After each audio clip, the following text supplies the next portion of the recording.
High বন্ধুরা, আজকে আমি একটা সাবেকি রান্না ট্রাই করছি। খুব ইচ্ছে গেল, রবীন্দ্রনাথ ঠাকুরের খুব প্রিয় এই গ্রীষ্মের দাবদাহে। খুব প্রিয় একটি রান্না। আশা করি আপনাদের সবার ভালো লাগবে, দেখতে থাকুন। আমি নিয়েছি কুমড়ো, ঝিঙে, আলু, পটল, পেঁপে। আপনারা ইচ্ছে মতো আরও যে কোনো রকমের সবজি, আপনাদের পছন্দ মতো যে কোনো সবজি নিয়ে এই ঝোলটা করতে পারে। আর এর সঙ্গে আমার আরও দুটো ইনগ্রিডিয়েন্টস লাগবে, সেগুলো আস্তে আস্তে আসছি। এরপর আমি গ্যাসে কড়াই চাপিয়ে, কড়াই একটু গরম হয়ে এলে তার মধ্যে সামান্য একটু তেল, 2 টেবিল স্পুনের মতো তেল দিলাম। তেলটা একটু গরম হয়ে এলে এর মধ্যে একে একে আমি সবজিগুলো ছেড়ে দেবো।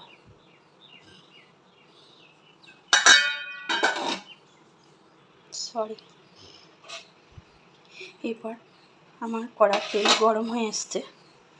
এরপর আমি এতে সামান্য একটুখানি কালো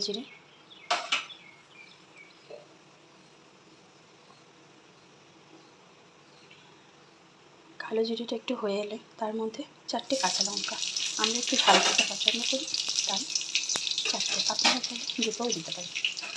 একটু হয়ে এলে একটু লবণ দিয়ে নেবো তেলে। এরপর সবার প্রথমে আলু দেবো।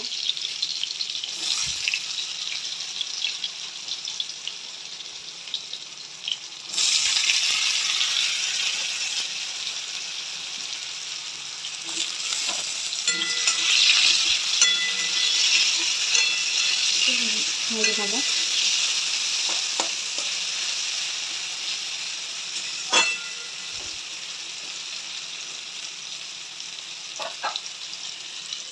ঢাকা দিয়ে দিলাম। এরপর ঢাকাটি দিলে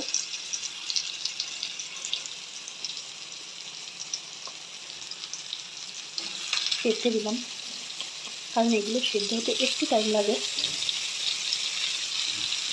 তাই এগুলো একটু আগে দেবো।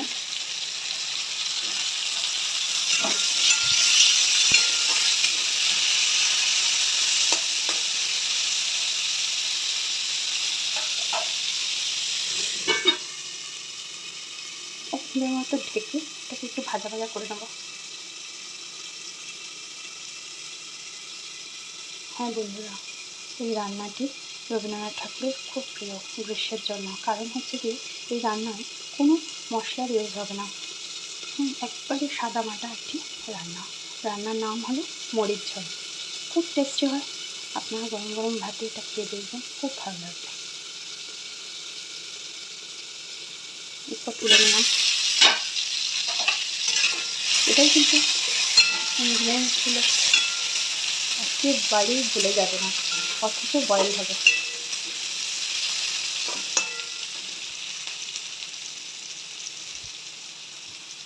এরপর একে একে পটল,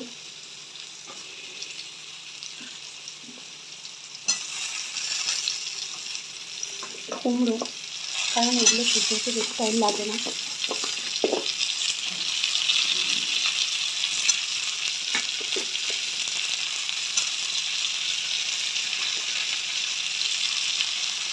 ঝিঙে,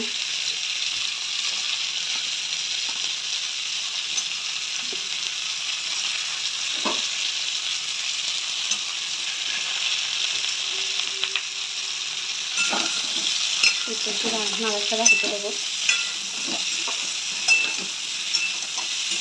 খুব টেস্ট হয় এই রান্নাটা। একটু মশলাও করলাম, সামান্য একটু কালো জিরে আর কাঁচা লঙ্কার রান্না।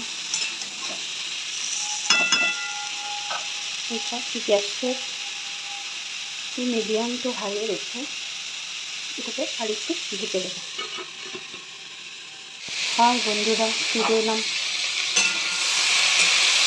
দেখুন হালকা একটু ভাজা ভাজা হয়ে এসছে। এখন আমি কিন্তু কোনো মশলা ইউজ করিনি। এরপর আমি এতে এই রান্নাটা বিশ্বাস হলো এতে কিন্তু কোনো রকম হলুদ পড়বে না। এরপর এটা হচ্ছে জল দেবো।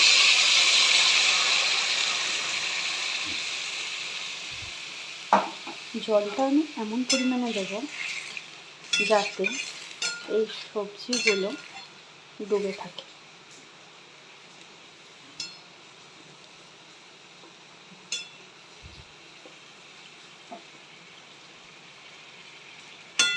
ঠিক এইরকমভাবে জলে ডুবে থাকবে। আমার মনে হচ্ছে যখন এগুলো কুকড হয়ে যাবে,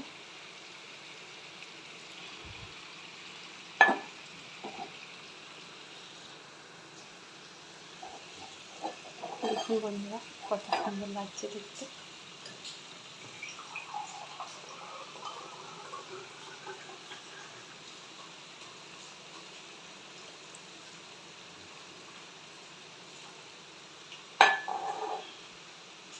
এবার ফুল আছে দিয়ে এটাকে আমি ফুটতে দেবো।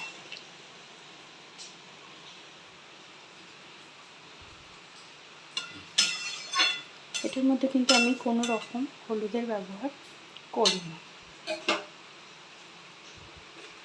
এই পর্যায়ে এসে স্বাদ মতো লবণ আমি অ্যাড করব।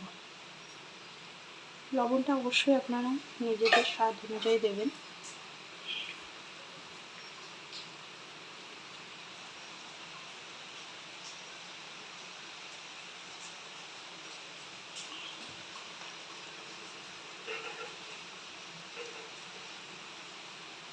আর একটু চিনি।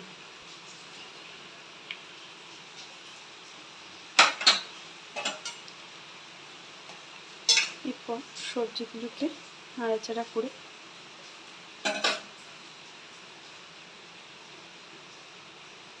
5 থেকে 7 মিনিট ফুটিয়ে নেব। তার মধ্যে একবার করে তুলে দেখব কতটা কি কুকড হয়েছে।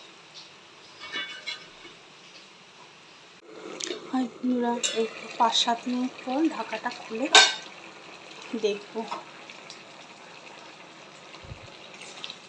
দেখে তো মনে হচ্ছে আমার সব সবজি মোটামুটি বয়েল হয়ে গেছে। দেখে নিই কুমড়ো, হ্যাঁ একবারে বয়েল হয়ে গেছে একবারে। আর তাছাড়া ঝিঙে, পটল এগুলো তো হবেই, আলু সব বয়েল হয়ে গেছে, ওয়েল কুকড। এমতো অবস্থায় আমি দেব এই রান্নার বিশেষ উপকরণ, সেটা হলো কালো জিরে 1 টেবিল চামচ, তার সাথে 2টি কাঁচা লঙ্কা বাটা। আপনারা যদি ঝাল কম খান তাহলে 2টো কাঁচা লঙ্কা বাটা স্কিপ করতে পারেন। এবার আমি দিয়ে দিলাম কালো জিরে আর কাঁচা লঙ্কা একসঙ্গে বাটা।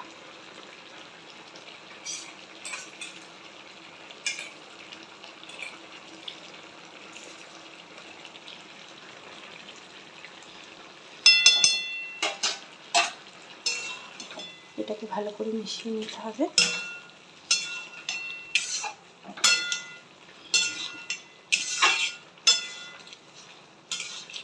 রঙটা একটু কালো মতো হয়ে গেছে, কিন্তু বাট একদমই এই রঙটা থাকবে না।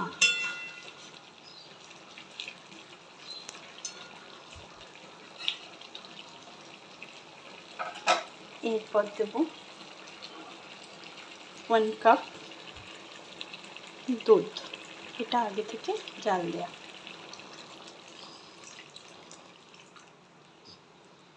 ব্যাস আমার রান্না কমপ্লিট।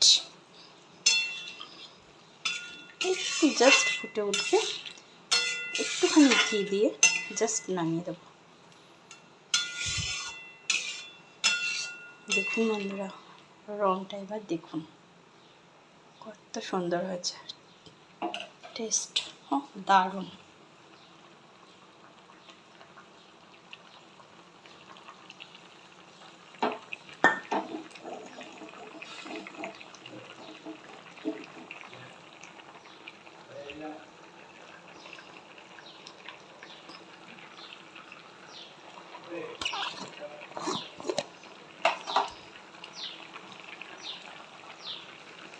তারপর বন্ধুরা গ্যাস বন্ধ করে দেবো, তারপর দেবো 1 টেবিল চামচ, গ্যাস আমি অফ করে দেবো।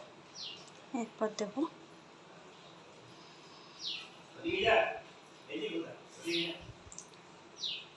একটুখানি ঘি।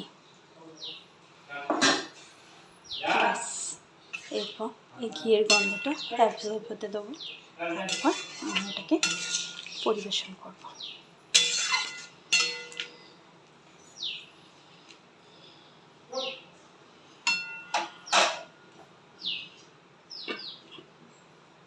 হাই বন্ধুরা, এই যে আমি বাটিতে ঢেলে নিয়েছি আজকের এই মুড়ির ঝোল।